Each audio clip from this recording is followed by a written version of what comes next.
कधीच नाही चुकणार तुमचे फेवरेट टीव्ही शोज झी5 सोबत, तेही एकदम फ्री। रियू, हॅलो रियू, good morning. Hello, good morning.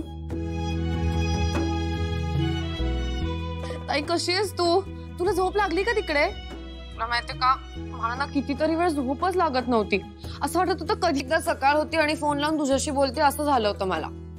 रियू, मला सुद्धा तुझी खूप आठवण येते। मी पण तुला खूप मिस करते। अगं, आणि रात्री मला आधी झोप लागतच नव्हती, पण मग तुझा मी कसा हात पकडून झोपते तसंच मी आजींचा हात पकडून झोपले। मग मला खूप छान आणि शांत झोप लागली। अरे देवा, हे काय आता नवीन? ही लीला सरोजिनी त्यांच्या खोलीमध्ये का झोपली होती? फोन दे, फोन दे। अगं, हॅलो लीला, मी बोलते। अगं मला सांग, तू सरोजिनी त्यांच्या खोलीमध्ये का झोपलीस? तुझ्यामुळे उगाच त्यांना त्रास? अगं नाही मावशी, आजीच म्हणाल्या की अजून पूजा व्हायची तर माझ्या बरोबरच राहा, म्हणून मी इथे झोपले। आणि तुला खरं सांगू का, मला या घरात ना आजीच सगळ्यात जास्त आवडतात, म्हणून मी इथे झोपले। आणि मी आज नाही, आता रोजच इथे झोपणार आहे। मावशी, मी तर सामान पण इथेच आणून ठेवलंय। अरे देवा, ही लीला त्या सरोजिनी ताईंच्या खोलीमध्ये स्थायिक होणार की काय? नाही, हे नाही चालणार। कालिंदी, तू कर काहीतरी, तू हुशार आहेस ना, विचार कर काहीतरी। लीला, अगं आज पूजा आहे ना ग तुझ्या घरी? हा, आणि काय ग, आम्हाला बोलावणं नाही पाठवलंस?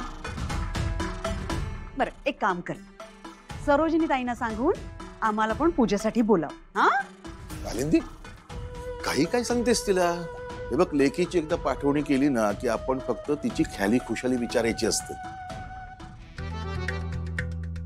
चला, आजीनी सांगितलंय, पटकन तयार हो, आधी चहा पिते। चहा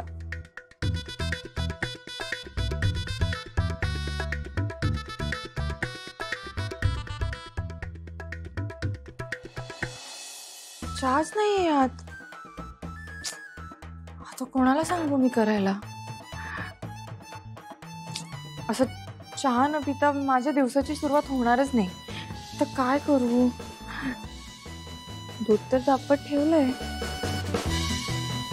काम करते, आज मीच सगळ्यांसाठी चहा करते।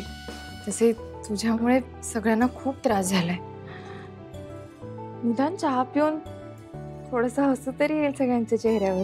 आणि आता तसंही तू हे लग्न स्वीकारायचं ठरवलंयस ना, मग तुला प्रयत्न सुद्धा करायलाच हवे। किती लोक आहेत ते मोजूया। आजी, मी, Durga madam, Lakshmi madam, Saraswati madam, त्या दोघींचे नवरे, ते कोण? हा, किशोर सर। खलीला, एजींना कसं विसरलीस? एजी, ठीक आहे, एकूण 9 लोक आहेत। एजींना सारखं असं वाटतं ना की मला काही करता येत नाही। आता असा मस्त मसाला चहा बनवते ना, बघाच। आता सगळं सामान आलो।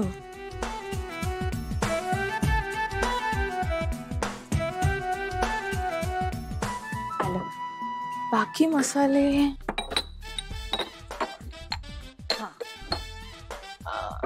काळी मिरी आणि वेलची,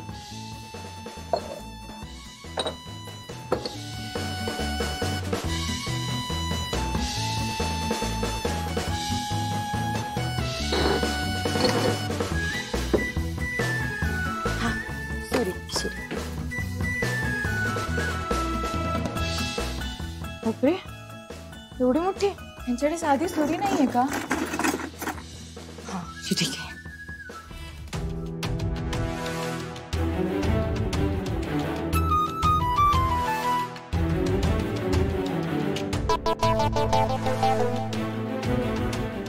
लीला, जमलाय तुला चहा?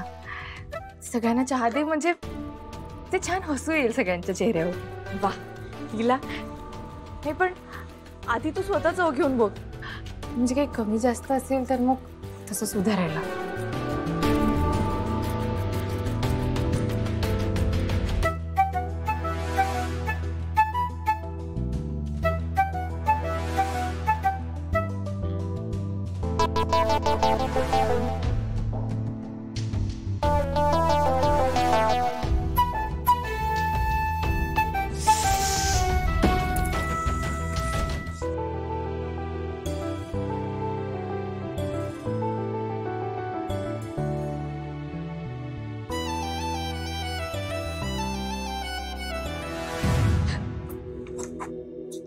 लक्ष्मी मॅडम, तुम्हाला चहा हवाय का? पूजेच्या दिवशी नवऱ्या मुलीने उपवास करायचा असतो. एवढी साधी गोष्ट माहित नाही का तुला? नाही नाही, माहितीये ना, आणि उपासच आहे माझा. पण चहा चालतो की, मी फक्त चहाच पिणार होते खरंच. तसा साधा उपवास आम्ही कोणीही करू. जहागीरदारांकडे नव्या नवरीने निर्जळी उपवास करायचा असतो. निर्जळी? हो, तू आज काहीही खायचं नाहीयेस. उपवासाचे पदार्थ, फळं आणि पाण्याचा एक थेंबही प्यायचा नाहीयेस. बापरे. का जमणार नाही? नाही नाही, तसं नाही. पण काय?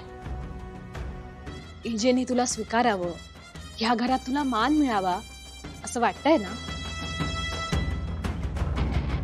हो, वाटतं ना. मग त्यासाठी कष्टही करावे लागतील. आहे तयारी? आज माझा निर्जळी उपास. तुझं ना काम कमी आणि बोलबाला जास्त असतो.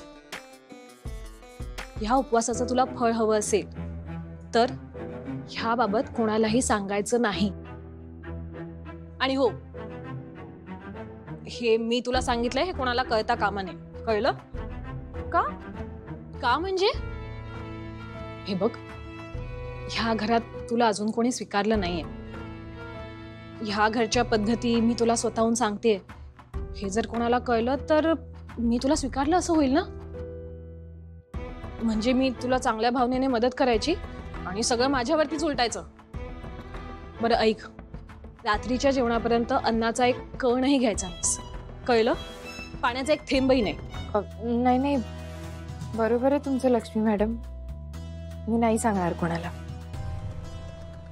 ठेवते इथे, पिऊ नकोस.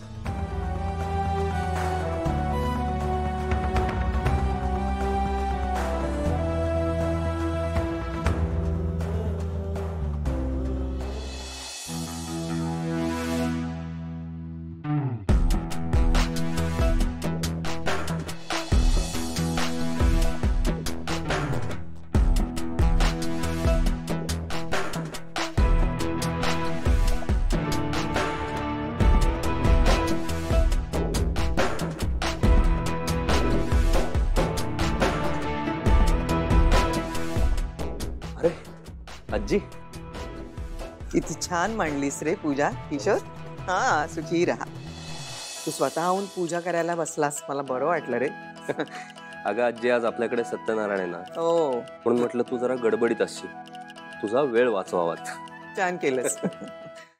झी5 ॲप डाउनलोड करा आणि पहा सर्व एपिसोड्स एकदम फ्री.